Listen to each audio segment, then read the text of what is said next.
Ma'am, আমার খুব খিদে পাচ্ছে। কখন টিফিন টাইম হবে?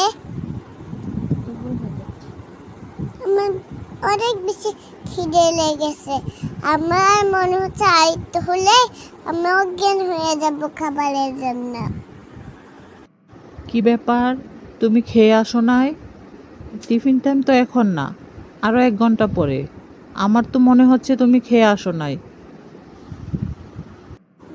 ম্যাম, ও ম্যাম, বলছিলাম যে আমি সকালে উঠি, তারপরে তাড়াহুড়া ছুটে আর খেতে পারি না।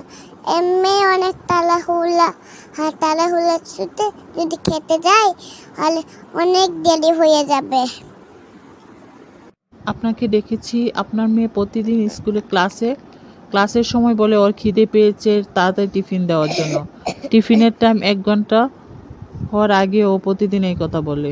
কি ব্যাপার, আপনি কি ওকে না খেয়ে খাওয়িয়ে স্কুলে পাঠান? ওকে প্রতিদিন খাবার খাওয়ানো করে স্কুলে পাঠাবেন প্লিজ। এরকম করলে তো বাচ্চাটা পড়াশোনা অমনোযোগী হয়ে যাবে। আর ওকে কিছু জিজ্ঞেস করলে বলে আমার মা না খাওয়াই আমাকে পাঠায়। ধন্যবাদ ম্যাম আমাকে বলার জন্য। আসলে ওকে নিয়ে আমি খুবই সমস্যায় আছি, খুবই যন্ত্রণায় আছি। সে সকালে উঠে কিছুই খেতে চায় না, খাবার কাছে নিলে সে বমির ভাব করে।